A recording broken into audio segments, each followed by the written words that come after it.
All right, welcome into another Edge of Eternity's premiere draft, possibly the last one, with Through the Omen Paths a little bit less than a week out. This might be our last outing here. I don't know why my sound's so quiet. Anyway, so looking at our first pick here. There we go. There's the audio slider. All right, we'll go with that. Excuse me. So the rare possibility technician is possibly going to be the pick. Cup Propulsion, notably, and Plasma Bolt, both decent red cards that we are passing.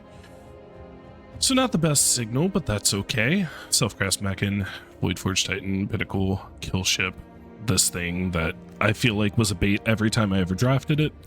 But definitely happy to pick up Possibility Technician and go from there. A couple good options here. So Faller's Faithful, obviously a good card, and the red-black, void-centric removal, virus beetle, get value deck is certainly good. Meltstrider's Resolve is also good, and I do like the red-green lander, and then Meltstrider's Resolve on like Landseeker Kavu is a great combo. Landseeker Kavu being a card I certainly want with the Possibility Technician. But I think the power level of Faller's Faithful is high enough that I'd rather go with that, and in general favor black over green if I'm pairing it with red. Okay, so a couple interesting choices here. We have an All Fate Stalker. We also have Depressurize and Zookeeper Mechan as sort of the cards that are jumping out at me. I think I'm just going to go ahead and snatch up the Depressurize here. While I'm more certain on red than black here, because the Possibility Technician, I think Zookeeper Mechan is enough behind Depressurize that we'll go ahead and take the black card here. Okay, so we've got two on color uncommons here. Umbra Color Zealot and Wefstalker Ardent are both like okay. Kind of depends on what we're looking to do, right? And based off the cards we have so far, we look like we're not really the beatdown, right? We've got some more value cards than we have aggressive cards. So I'm going to go with the Umbra Color Zealot over the Ardent. Hopefully we can get some sacrifice synergies going. There's also a Comet Crawler in the pack, which does the same thing, but things like Virus Beetle and Perigi back in there, that combo really likes, of course, to have the on-demand sacrifice. Always forget the name of it. The red uncommon, Steal Your Dude. Also, likes to have a sack engine. Grav Pack Monoist, 5th pick. More than happy to see that. Another one of these dorky +X counter green uncommons in the pack. I feel like we've passed a Self-Craft Mechan in every single pack, so if there's a blue player that we are passing to, they will be crafting a lot of Mechans. They're supposed to be crafting themselves, as the name implies. Anyway, pretty easy snatch of the Grav Pack, Monoist there. This is Grav Pack. I always thought of it as Grav Pact, like they have some sort of pact for the grave, or some edgy nonsense like that. Okay, overall, not a bad start. We've not picked a single red card after our first pick, Possibility Technician, and we really haven't passed any quality red cards, which means we may have to move off of that, especially looking at this pack. There's not a single red card in there. Decode Transmissions is fine, especially with Umbra Color Zealot and having that sack engine. There's also a Mechanizoa and a Cerebral Download in this pack. Cerebral Download certainly was not as much of a hit as I thought it might be. I'm tempted to, I feel like the pick here might be Mechanizoa, but you know what? I feel like I didn't get to play with this card very much. And it wasn't as good as I expected it to be, so of course I'm going to pick it. Maybe the logic there's a little flawed. But I just kind of want to, maybe give it one more chance. What we do see here, we have a decent red card in the Pangolin. It's good enough. Skitter Maw's fine. Heavies, whatever. Kill Ship's fine too. If we didn't already have a really, really good red card, I'd be kind of more tempted to take the Kill Ship. But given that we have a very good red card, I want to take the Pangolin and see if we can make the red work. That is an 8th pick Focus Fire, but That is not for me this draft. All right, there's our kill ship that we passed. Still not sold on red. We do have 2 pangolins now. And then I guess with that mine, we'll take the turbo drone. Not really excited about any of that business, but here we are. Take the scrapper. And the comet crawler. Okay, so now we have so many sack engines. You know, if we end up wanting to sacrifice things, we certainly can. It's a Sunstar Chaplain. I feel like we could add a pretty good black-white deck. And a Banishing Light as well. But that's okay, because we've got options. Hilderblade, I actually like quite a bit. Debris Field Crusher is good. Embrace Oblivion is good. Zookeeper Mechan's good. What do we want to do here? So we've got a bunch of cards that are sitting in here that are like pretty mid. Definitely do want Zookeeper Mechans eventually. And I really wouldn't mind a Hilderblade eventually either. Excuse me. That card's done a lot more work than I expected it to. Field Crusher's fine though. Comes in, kills a thing, ends a game. You know, game goes late. You can just attack for like 7 in the air. So, not too sad about that. This pack leaves a little bit to be desired. I guess we're going with a Beamsaw Prospector. Yeah. Just Tanic in the pack. Bombard is whatever. Beamsaw Prospector it is.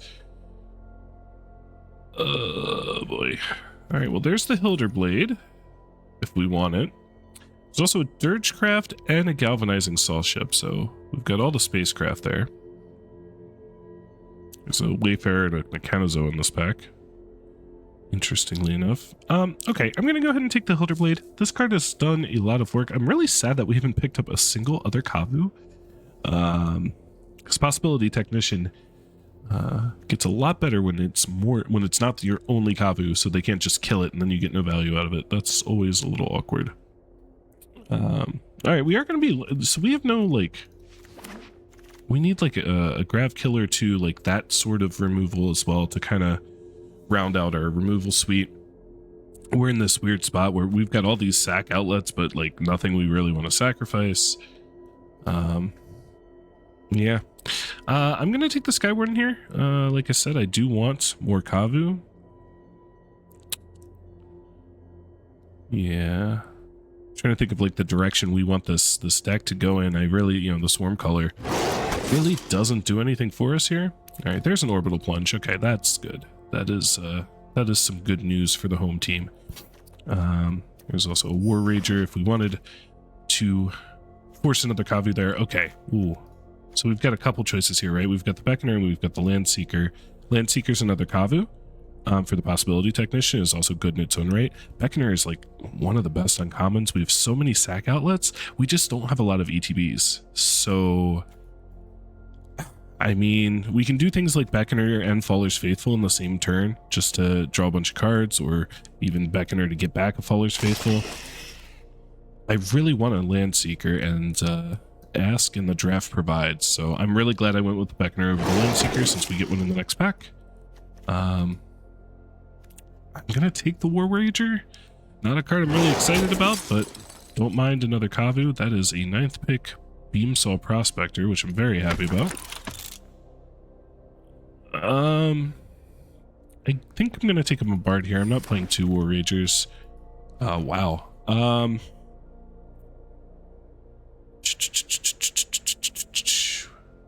We have a lot of top end already. I guess the Saw Ship. I don't want a second Scrapper. The Saw Ship can close out games. Wow, that's the second Sunstar Chaplain we've opened. Okay. It's the saddest Plasma Bolt I've ever selected in my life. Alright, let's go ahead and clear that out. So yeah, Plasma Bolt is looking like the play here. Okay. Requiem Monolith. Okay, now we're talking. So that's a pretty good card. Grav Kill in this pack as well. Fortunately, we did pick up the Orbital Plunge, which kind of fills the same spot, you know, a little bit. I would like to have a Grav Kill as well. And if I could get past one in the next pick, that would be nice. But yeah, Requiem Monolith is good. Now, we have like in terms of our creatures, we're doing like a couple different things, right? Like we have the Kavu synergy with the Technician, and then we've got the Pangolins, which care about artifacts, but we have 7 artifacts. So like, well, now 8, because the Monolith is itself an artifact. So it's just, I don't like drafting decks like this where you feel like your deck is like split in half, right? And it's like, okay, I want to draw the Kavu half one game, and I want to draw the artifact half the other game. But I guess it's too much to ask for to just have your deck just be completely synergistic every draft. All right, Memorial Team Leader. A decent enough pickup there. Again, kind of favoring the Kavu half. Molecular Modifier, also a decent pickup for the same reason. Might just go ahead and cut the Bombard right off the rip there. I'm a little concerned about our top end, right? Like this Saw ship, I think I'm just going to go ahead and click that off. I would not be happy if I had to play it. Excuse me. Okay, so there is a Monolith Sentry, and we've got 2 spacecraft. It's also an artifact, a 1 mana artifact at that. I don't need a 3rd Beamsaw Prospector, I don't think, and I also don't think I need a Red Tiger Mechan. I don't think we're quite aggressive enough to want a Red Tiger Mechan.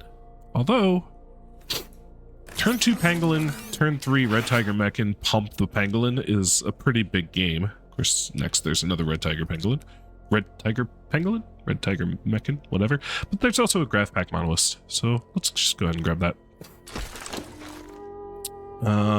Okay, pretty late Dirgecraft. Or the Hull Carver. So, looking to trim some top end, and that the big Kavu's not a hard one to trim. Maybe it gets replaced with the Dirgecraft? Because I don't see myself playing a Hull Carver here, although it does go well with the Hilderblade. A second Hilderblade? You know what goes well with a Hilderblade? A second Hilderblade. Alright, so you don't want to run into the issue where you have so many spacecrafts and equipment, and then you just, never have any dudes on the board to use them. So I'm not very sure about the 2 Hilderblade. I think it might be a 1 of Hilderblade. We'll see. Alright, looks like that is going to be all we get for cards to consider. Only a few cuts to make. And again, yeah, we're sort of like trapped in this, do we cut artifacts or do we cut Kavu? Let's see, we've got 10 artifacts in the deck. Because, I want to trim at least one of these 4 or 5s. I think I just go ahead and cut the Dirgecraft. That's sort of not a very difficult decision. I think we go down to 1 Hilderblade. Umbrocaller Zealot doesn't really look great in this deck, but...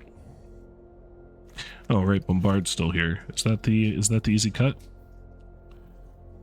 So let's talk about cards I'm not excited about. The Mechan, Spectral Scrapper, Umbrocaller Zealot, Frontline War Wager, actually. That's another card that we might replace.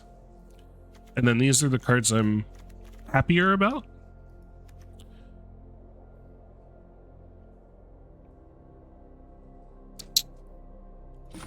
We have 16 creatures, so... Okay, so maybe we cut... We can cut something for a second Hilderblade. And I don't think I want it to be a Kavu. I think I want it to be an artifact. Or maybe this Umbrocaller Zealot that's just not doing anything.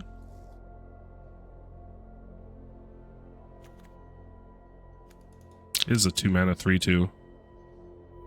And we don't have a lot of... We have 4 2-drops and no 1-drops.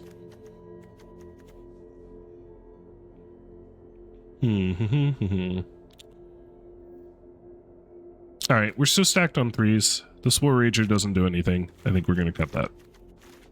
And this, I think, is going to be the deck we go with. So, the plan is to... I don't know, it's probably going to involve a lot of Monoliths with Hilderblades attached to them. That's probably the way we win, if I had to guess. Hopefully our game queue times aren't too long. Again, we are less than a week out of through the Omen Paths, and Cube is available, and there's Magic Foundations, and I think Wilds of Eldraine. There's like so many different drafts types available right now, and everyone's maybe a little tired of Edge of Eternities, which has had a lukewarm reception, so it might take a while to be paired with opponents, but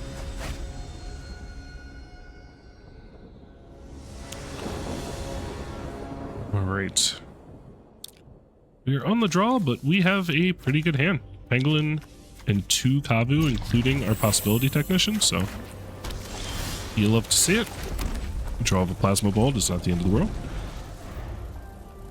Okay, so saving the Technician for turn 3 so that you can play a land if that's what you hit off the warp is like, you know, a reasonable plan.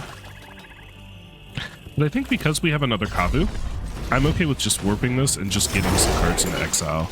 Like, we have the other Kavu in case they killed us.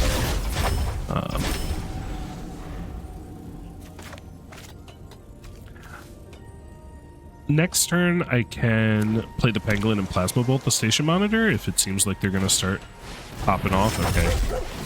Especially if they're just warping Codecracker Hound.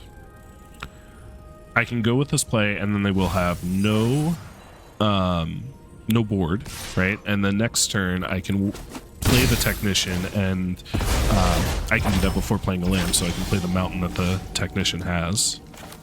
Just as some ideas. But I like this line here.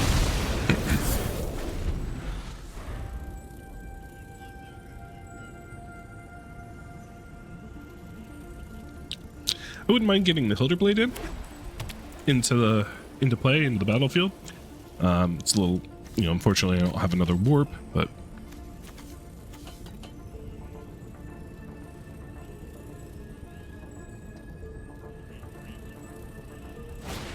what we got? All right, the Codecracker Hound. Okay, so playing the artifice or the modifier is kind of bad, right? Without the Technician in play. Yeah, so we're not going to get to attack with the Pangolin this turn if we just play the Technician, but I think I'm going to go ahead and go that route. Let's see, depressurize, that's a good one. And we're going to not attack with that.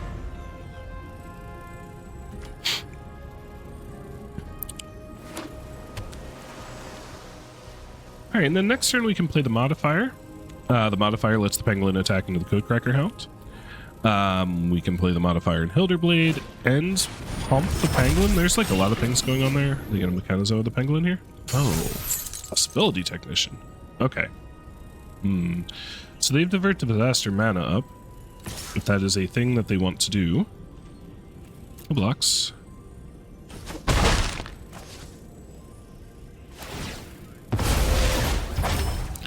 Okay, so I like Hilderblade.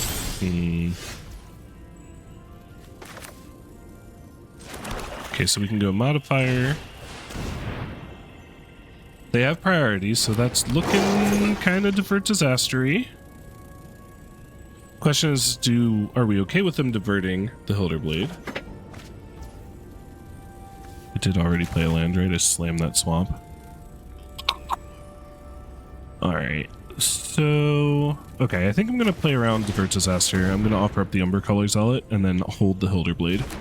Okay, so they don't have divert.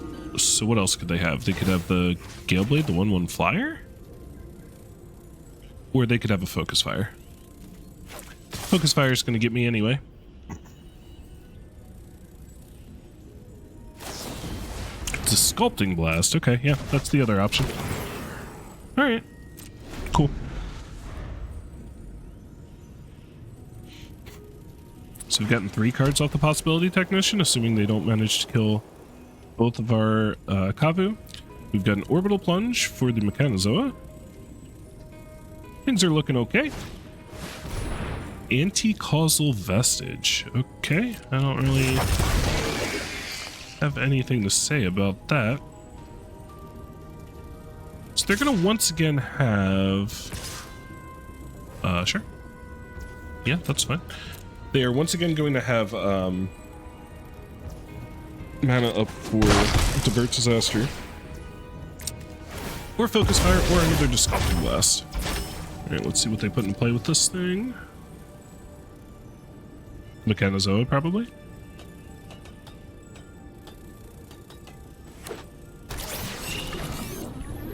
Or another Mechanozoa, right. They couldn't put that one in because that was warped. Yikes, they've got two. Well, that is going to be a little bit more difficult. Alright. So we have 6 mana.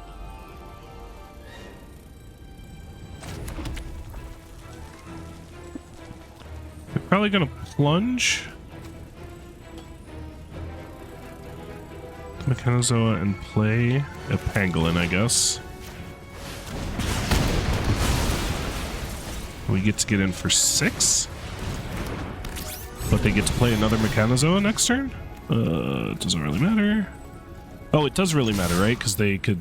Oh my god, I just clicked the guy that does really matter, because he has got Summoning Sickness.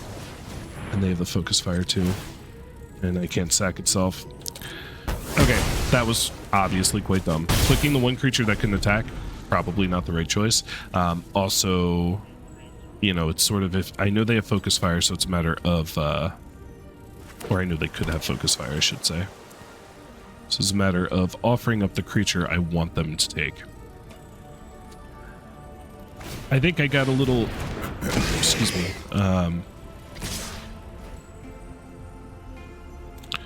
so we trade off here.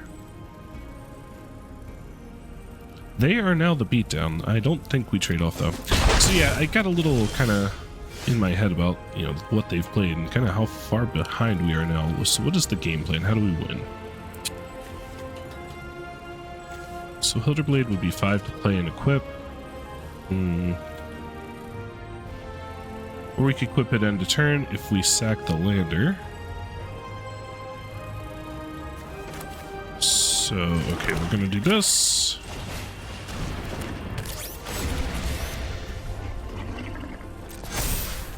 We're gonna do this.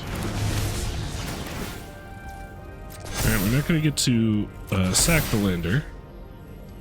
But we are going to get in there with this Pangolin.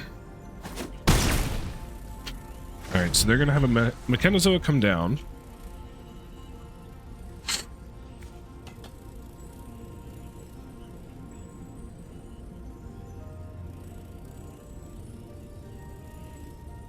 They don't have a good attack with the Codecracker Hound. Okay, they're not playing the Mechanozoa pre-combat.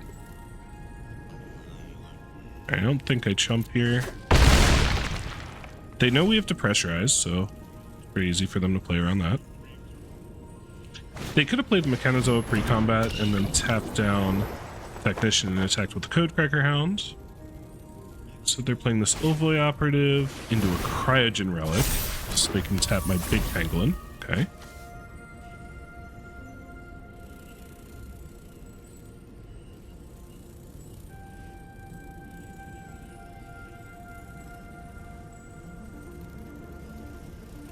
Okay, so we're probably depressurizing the Ovoid Operative this turn. We have to keep in mind the fact that they can tap one of my dudes, and we need to now block all of their creatures. Oh my goodness, they have another play?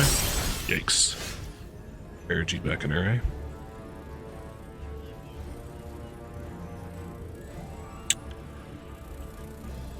Okay, so we kill that.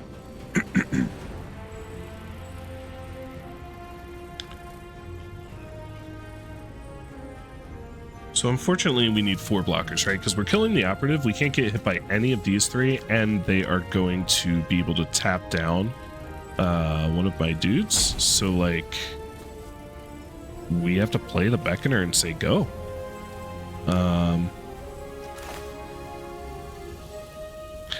And I guess to pressurize so that we can...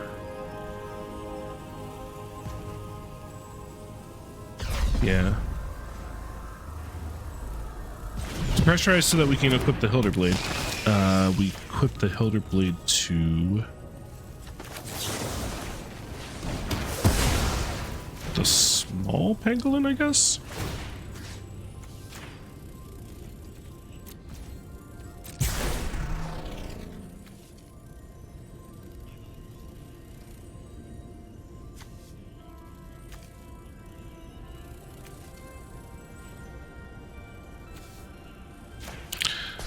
modifier.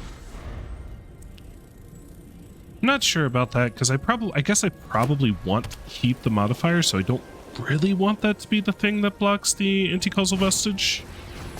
Okay. Alright, that doesn't quite do it. Unless they have a way to kill their dock worker drone. Okay, nope. Expected that. So I mean this is still pretty bad, right? They can just attack me down to 1.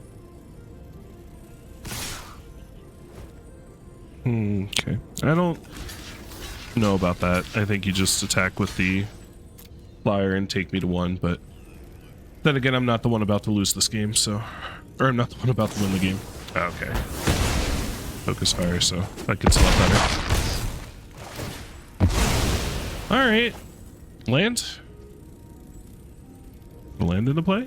You know you want to put a land into play. Oh, alright. This is a non-creature spell. Alright, we drew a land anyway. We are very dead.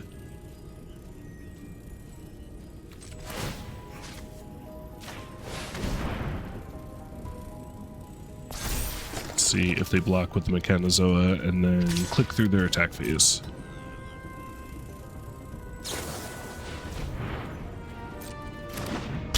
Well, that's not a land. Alright.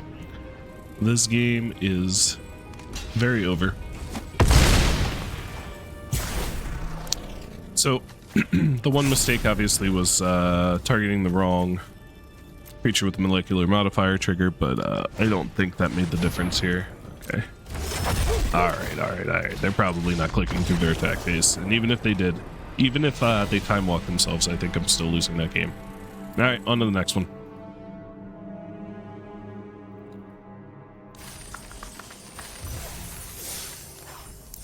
So I think we have the best deck we can have with the pool cards we have.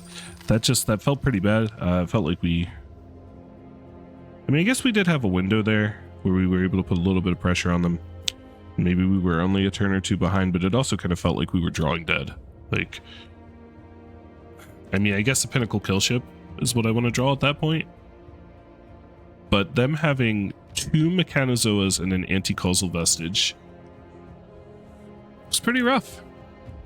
Especially when I don't have the kind of deck that puts enough pressure on them, before they get to the point where they can start firing those off, so.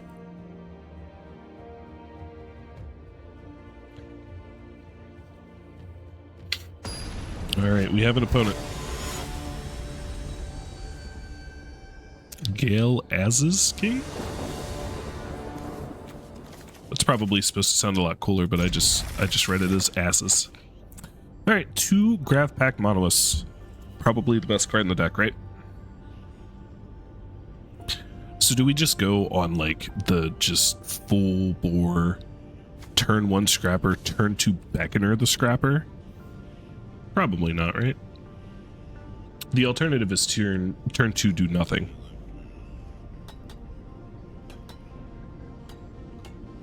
Our opponent is deep in thought about their opening hand.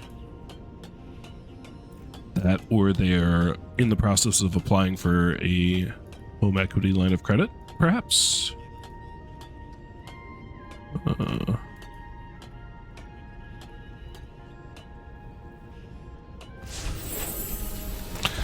I am going to promise myself right now that I will not go on tilt if our opponent is one of those people that takes a short nap in between each of their plays.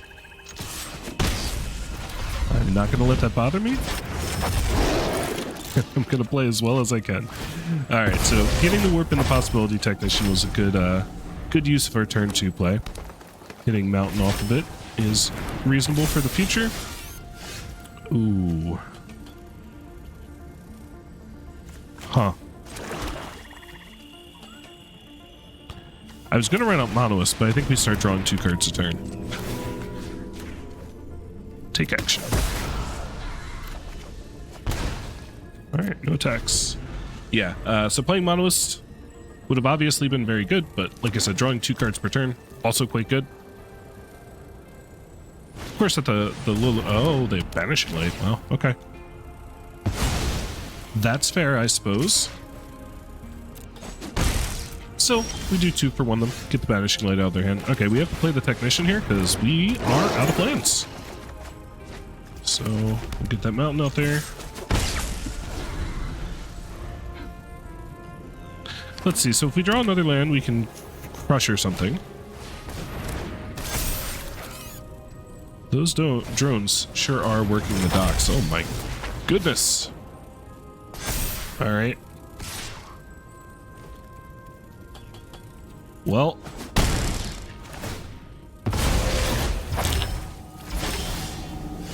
Huh. We did not draw land.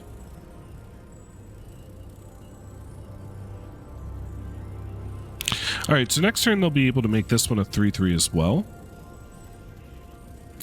The question is, do we get the pangolin out there just in preparation for probably having to block with the possibility technician, right?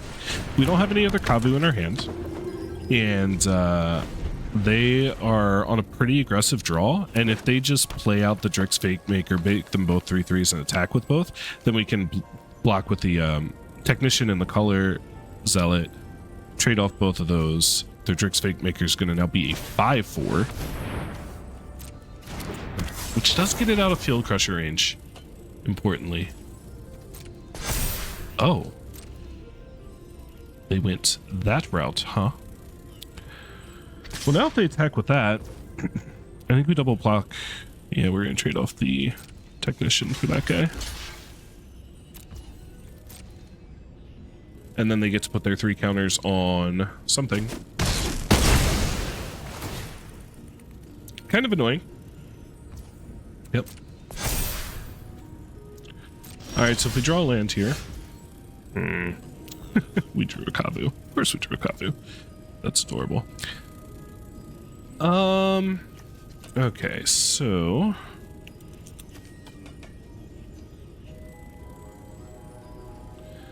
we're probably not double blocking the Drix Fate Maker next turn because that just leads to too much possibility for blowout. I think we have to play the Kavu and then next turn plan on sacking the lander and playing Hilderblade.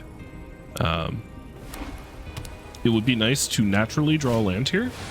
Oh my god, are you serious? This person's deck is nasty. Alright, and these things trample? And they have Focus Fire mana up?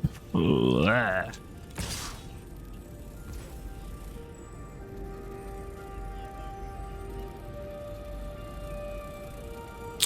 So we can triple block so they can't draw a card. And if they Focus Fire, we throw up a little bit. 3, 4, 5, 6. Well, no, it's not that bad, right? Oh, wait, what? 3, 4, 5, 6. So if we triple block there. So we have to triple block with the Land Seeker.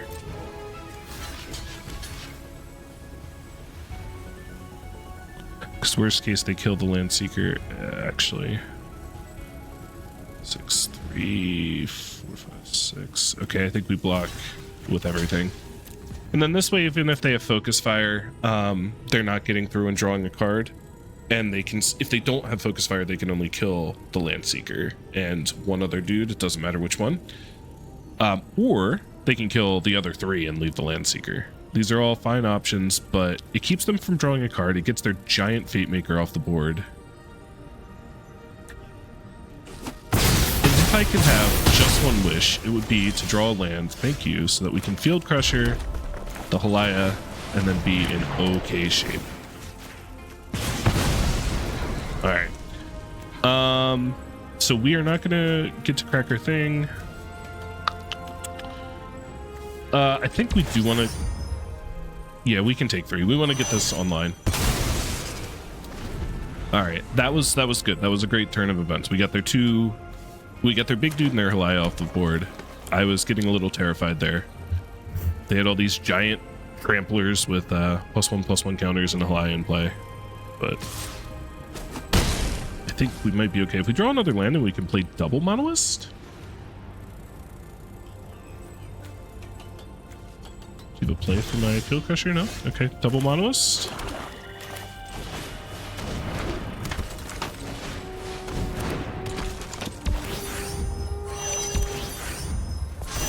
Okay, I just wanted to make sure they were gonna let me do that.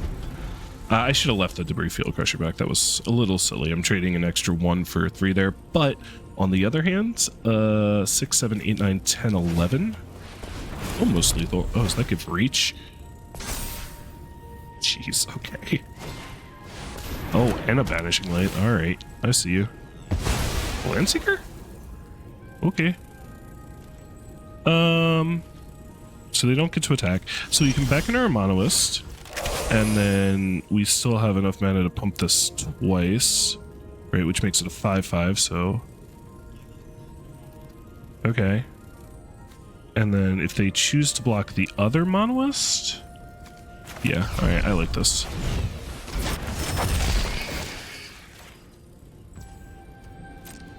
I think I'm just gonna do... I should have played my Mountain. I should have played my Mountain because now I can pump twice and play Hilderblade. Oh my... So many mistakes. So many mistakes. That's okay though. Nothing I can do about it now.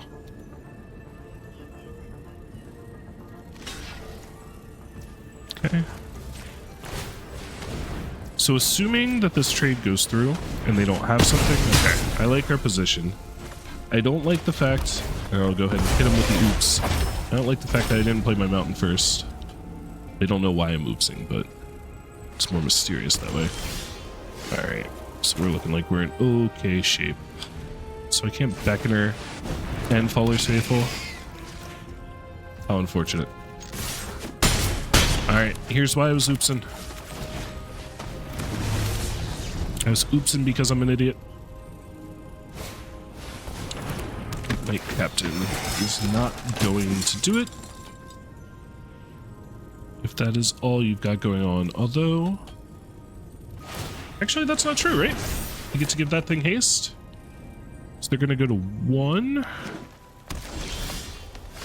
Oh, never mind. I said haste, I meant reach. Anyway, we can just draw a kill ship. That works. Alright.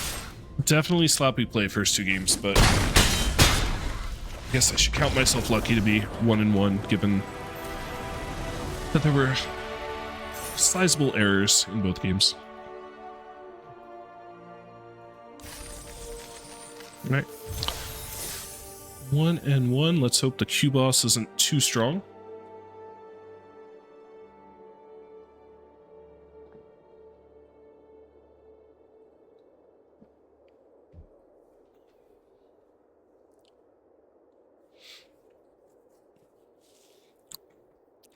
The Eumidians, terrasymbiotic species that adapt to whichever planet they are born on. Okay. That's like the 2/3 landfall gain a life dude, I think. Is a Eumidian. Actually, I don't know what other things. So those are like the bug creatures, right? I don't know what else is a Eumidian. Maybe that thing's not a Eumidian. I don't know. Anyway, Gargamella. Maybe Gargamel is a Eumidian. So this is a 2-lander, but it is a 2-lander with 2 Beamsaw Prospectors, so I don't think it's a mulligan.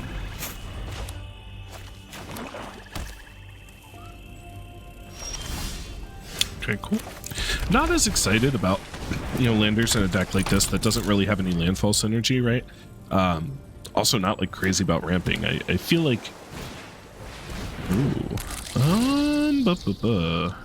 Interesting. Do I pitch the other Beamsaw Prospector, or do I pitch this thing? I think it's the other Beamsaw Prospector. So I was considering, the fact that we could warp in the leader and play Beamsaw Prospector. Alright. Wait. That costs 2 to warp? Wow. Oof. So...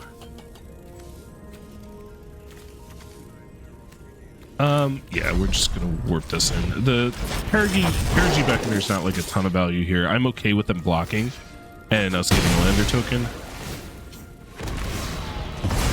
Kind of went back and forth on that a little bit, but I'm happy enough to get the virus beetle off the field just in case they have some like shenanigans where they can, you know, recur it. And I was excited about forcing that trade and getting the lander token when I've drawn, you know, nothing but lands every turn. But that's okay. We'll be able to play Debris Field Crusher next turn. Then we also have like Warping the Beckoner and Cracking the Lander. We've got like a, you know, a couple different plays. Opponent is on 5 cards though, and we only have 2 more spells in hand. So if they kill our leader, which it looks like they're considering, we're not going to be in the best shape. Okay, grab kill for Memorial Team Leader. I'll take it. So we probably Field Crusher this Navigator so they don't get to loot every turn.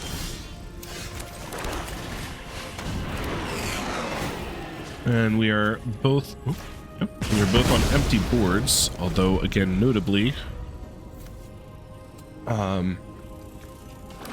Notably, I only have 1 spell in hand, just the Beckoner. I guess I shouldn't say empty board, right? I do. Whoa. That's a scary sight when I don't have anything in play, but like, okay, this got a lot better. So we're gonna play this. We're gonna warp in the Beckoner. We're gonna draw a card. Okay, we're gonna station up the Crusher. We're gonna play land, and we're gonna say go. And we are going to hope that they don't have any big, beefy creatures that they can play and crew up this battle cruiser quickly. And or we find a removal spell. Once this thing starts attacking, and I say and or find a removal spell, we don't actually have a removal spell that kills this, right? Because we have Orbital Plunge, but that doesn't kill it. So once they crew that up, we are in trouble. The fact that they did nothing but a main phase Cerebral Download, though, that helps. The fact that we've drawn nothing but lands doesn't help quite as much. Take action. Okay.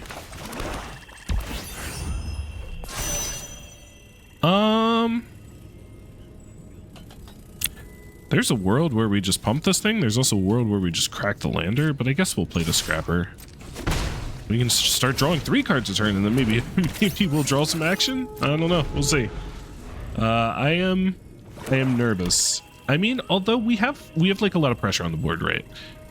Leave now, right? Blech. Let's try that again. We have a lot of pressure on the board, right? So they're sort of in an awkward spot when it comes to crewing their battle cruiser.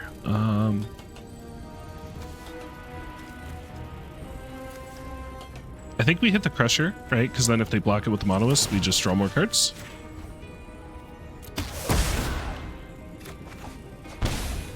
Please stop. Please stop, it hurts.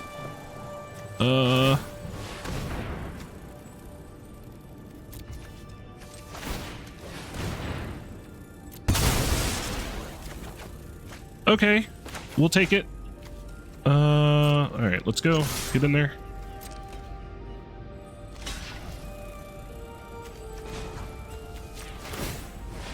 All right, we're gonna run out the Monos, so just 3 damage. Okay, so they get to keep a 2/2. Do we play around Singularity Rupture here? Probably, right?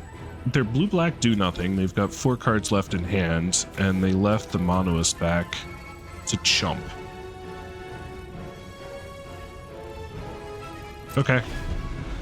I convinced myself. Singularity Rupture would be rough here. I don't know if I'm even playing around it, right? So if they just go into attacks and send in their... Okay, they're stationing. And then they're wrathing. Probably. So the question is if we play... So assuming they... Oh, 0-point ballad. That's even worse.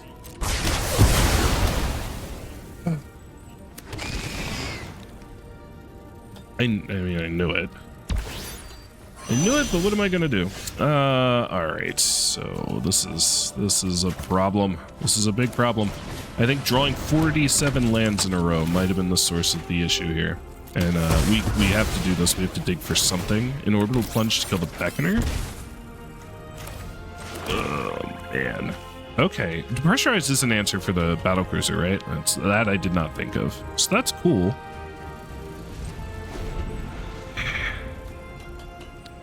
So hopefully they're going to crew up the battlecruiser here. And we can depressurize it. We are back to drawing 2 cards a turn, assuming they can't kill our 2/2. Okay.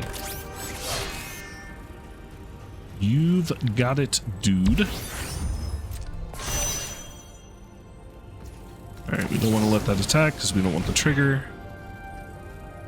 They have Unravel here? Okay. If they had Unravel, I was going to possibly cry just a little bit. This is activated only as a switch. Gigastorm Titan, okay. Reasonable. Reasonable. We should go ahead and draw a card. Boy. Oh boy, oh boy.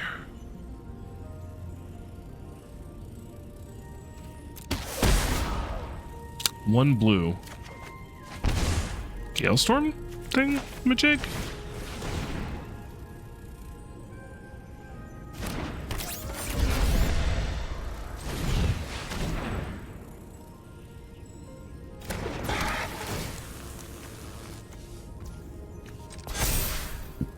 Excuse me. All right. So now we can double block something.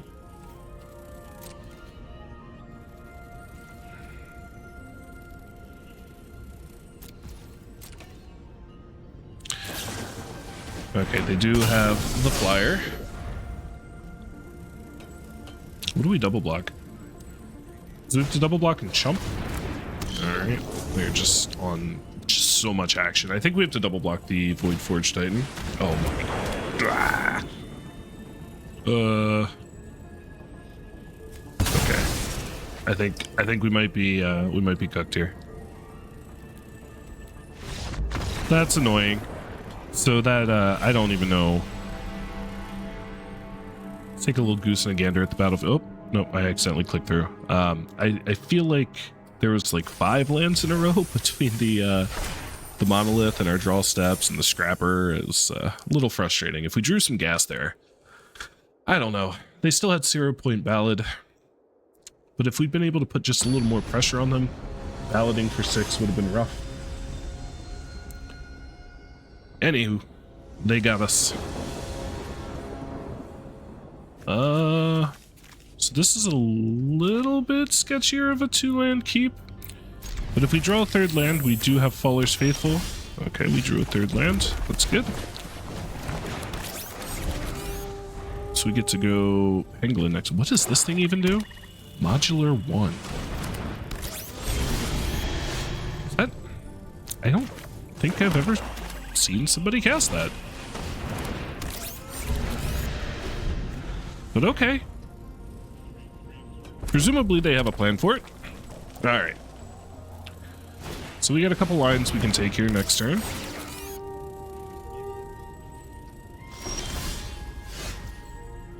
Including but not limited to just playing Possibility Technician. So you can warp in the Possibility Technician and we can Plasma Bolt their Turbo Drone. Alright. That seems reasonable. Okay. Would not have minded finding a land there, but that's okay.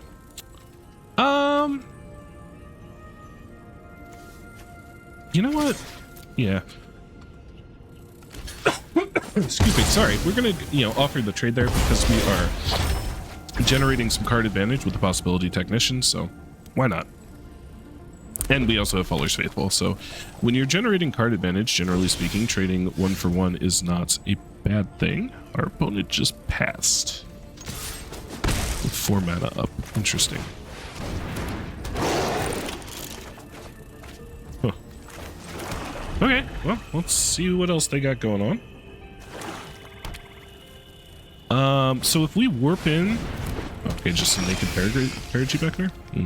Alright, Requiem Monolith is nice, right? And we would like to start drawing some lands here. We can play the modifier, hope to hit a land, and then probably warp in the Mechan just to get it in the actual exile zone instead of in the conditional exile zone. So we're gonna go with that. Land? Good. All right, good. Or we could just warp in the Beckoner. Yeah, let's warp in the Beckoner. Let's get some pressure on here. We're gonna warp in the Beckoner.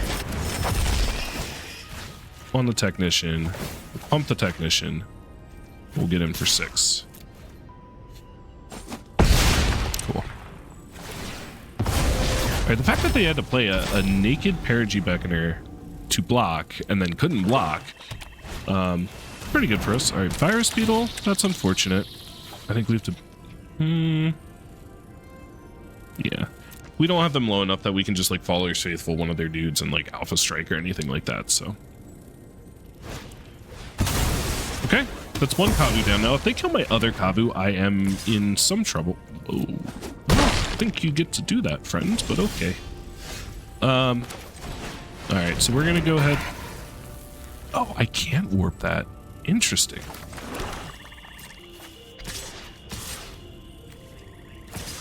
I guess that makes sense. I don't know about their attack. They're trading 4 for 7 when they're already behind, but okay. Yeah. You may cast this card from your hand for its warp costs. Interesting. Alright, so... We... Beckoner on the Technician. They've got 1 card in hand. I think we just send. And then they have to block the Technician. And we still get in for 4. Oh, or they just choose not to block and die. Alright. Won't overthink that one. 2 and 2. Yeah, I think the turn before our opponent had to leave back the Beckoner. I guess they were figuring that we could always Beckoner up our own dude. Also learned something at the end of the format, of course, that if I have something exiled with the possibility Technician, I can't cast it for its warp cost because warp says cast from your hand, which I never really considered. Which is important to know, right? Because Possibility Technician's not the only card in the set that puts things in exile and lets you play them. Is that right? I feel like there's at least one other source of that effect in the set, but... Alright, wait. Opponent. I would like to see if we can get up to at least 3 wins, if not more here. We go first. So this is a hand. So Hilderblade into Prospector, and then if we don't draw land, we just have... Alright. I am tempted by the prospect of putting 2 Hilderblades on a Grab Pack Monoist when we are on the play. Okay, did our opponent just mull to 5? I think our opponent just snap mulled to 5. Yeah, which is great, but I'm gonna feel even more like an idiot for keeping this hand if it falls flat on its face. Which, I mean...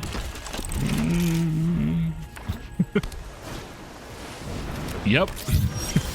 Okay, never mind. We drew a line. Do we just... Followers Faithful? The Prospector? No, we Monoist this turn. Right, and then next turn we can Followers Faithful, the Prospector, and hopefully draw a land, and then we can put both Hilderblades on the Monoist. So we've got a plan. They've got a plan too. For a mull to 5, they're doing it. Yeah, we're just getting in with the Monoist. We're gonna play Mountain, we're gonna play Hilderblade, we're gonna Faithful or Prospector. Draw 2. Possibility Technician's a good draw. And now we have a 8 power flyer. What you got? I mean, they're red-blue, right? So, like, there's a gazillion answers they could have here. Or play Pangolin is not one of them. Although being able to block it, I guess, is. You know, the drone can just jump. Oh no! Evasive maneuvers as well. Well, that's rude. Requiem Monolith. Okay.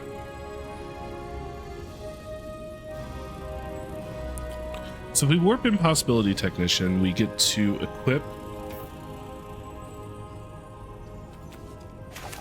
Yeah, all right, let's do it.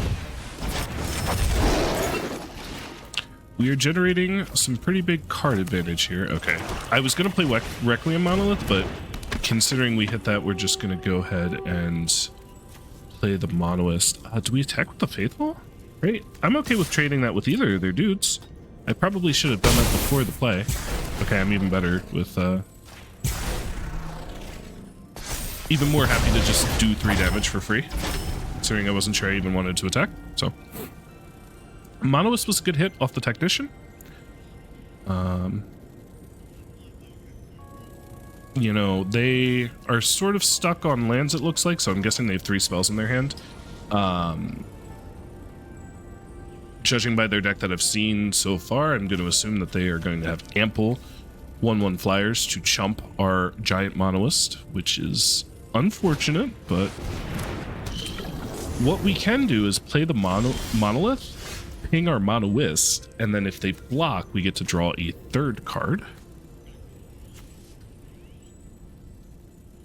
Alright, so I think we're going to go Technician, see if we hit a land. We do. We're going to play the land. We're Monolith. We're going to ping our Monoist. Take action. And now if they chump, we get to draw another card.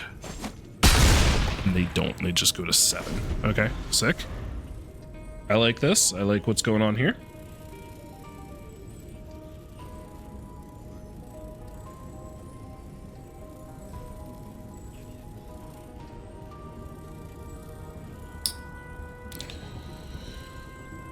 So a lot of things went right for us, right? We kept kind of a sketchy keep, although we're doing the thing. We got the payoff, right? This was the plan if we got the payoff, but we had a sketchy keep and we drew well after that, and our opponent mulled to 5. So, and their deck is kind of nasty.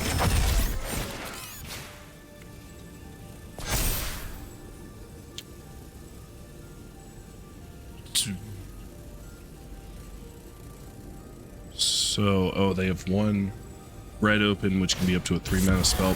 That's bolting the Possibility Technician instead of the Gravpack Monoist. I don't know about that. Don't know about that. Okay, so our play of pinging our Monoist, I don't think is what we want to do this time, right? Because they could double block and trade, and yeah, we... Ooh, do we try to bait them into doing that? So if we bait them into doing that, so if we do the same thing we did last turn, we bait them into double blocking, we ping one of their things, and then depressurize the other one, we get to draw another card.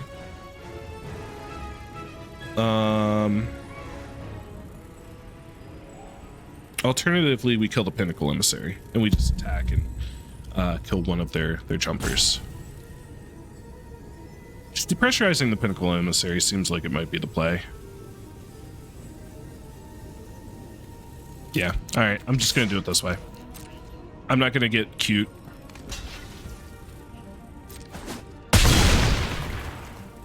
They do have another Pinnacle Emissary, which is unfortunate. You know what, we should probably draw a card first.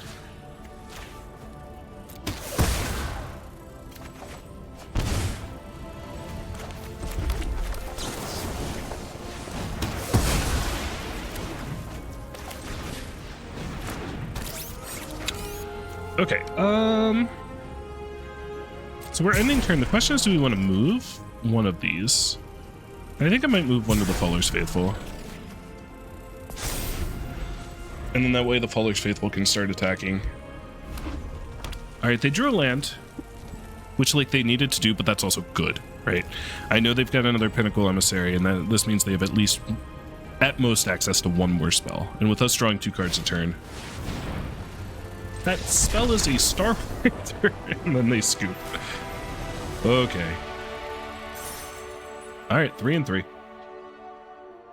3 and 3 with some misplays and a bit of a rocky start. Alright. Our next match at 3-3. So that last opponent's deck was actually insane. I think we got so lucky. So lucky that we drew well, that they mulled to 5, that we were on the play. I think we're going to keep this. Don't like having kill ship in my opening hand, but can't complain too much.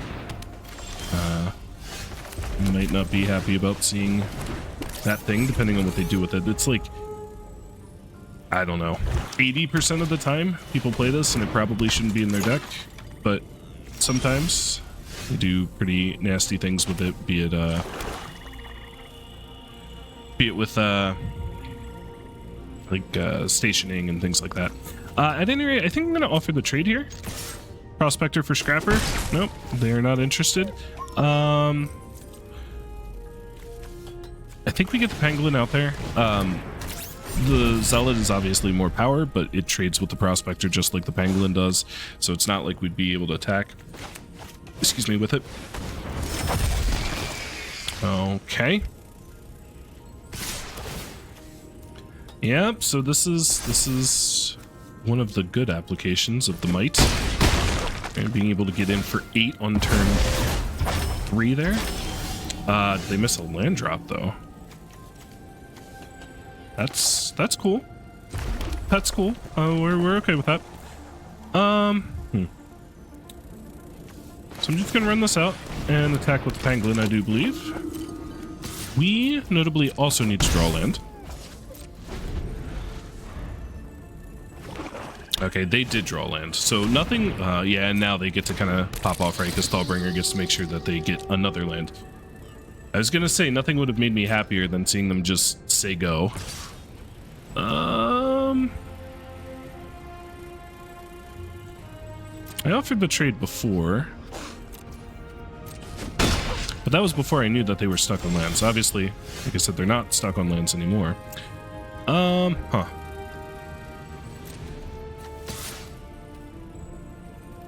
I think we're okay with trading either of those for the Thalbringer. Yeah.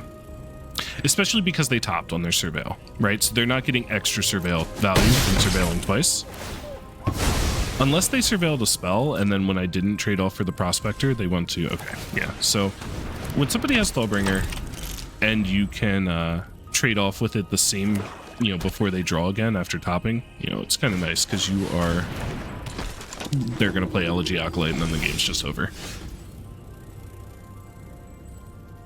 What a frustrating stupid card. And if we drew a land, we could have just Orbital plunged it, and it would have been okay. But here we were, having a perfectly reasonable game of Magic. And then they play that shit.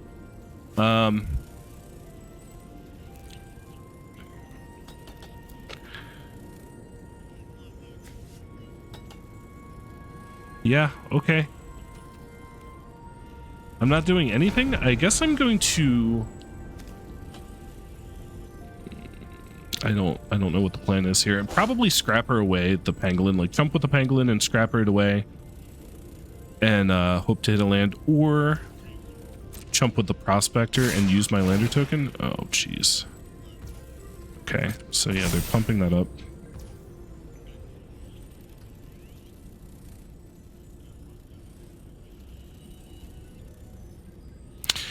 So I don't think I'm getting away with not triggering both things. I think we're gonna do this. Yeah, so we're triggering both sides of the Acolyte. We do get to put a 4th land into play because we're trading off a Prospector. So we will get to Orbital Plunge, but the damage it is done. So frustrating.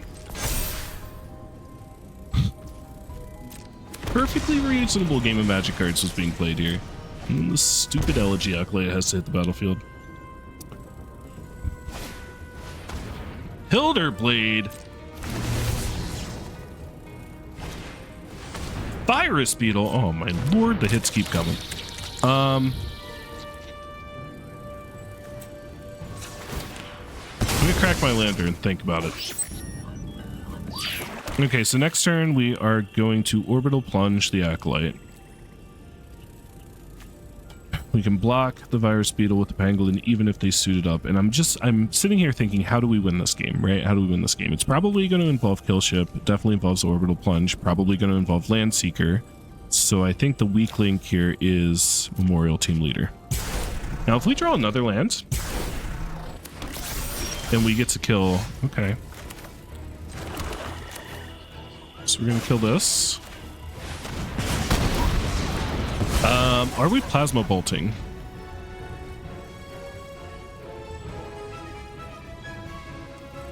Yes? No. Yes. Yes. Decline. Plasma bolt.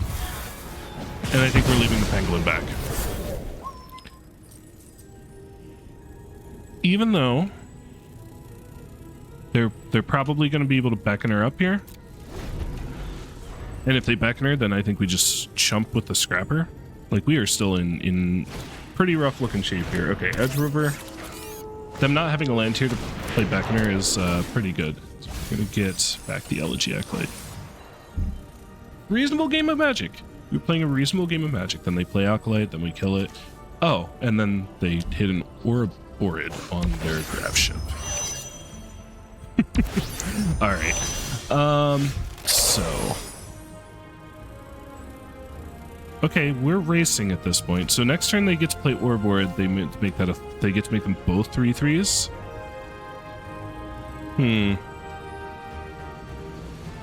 Well, shit. We chump one.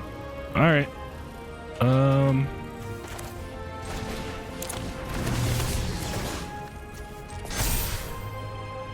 I think we have to get the land into play here. And then we have to hope to draw another land next turn so that we can play kill ship and kill ship the Ouroborid.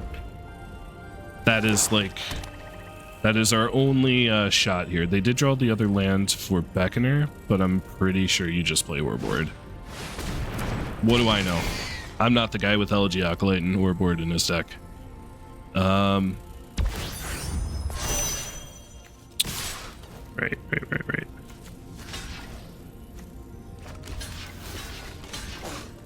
Okay. We're gonna go to 2, and now we have to draw land and kill ship the grab ship.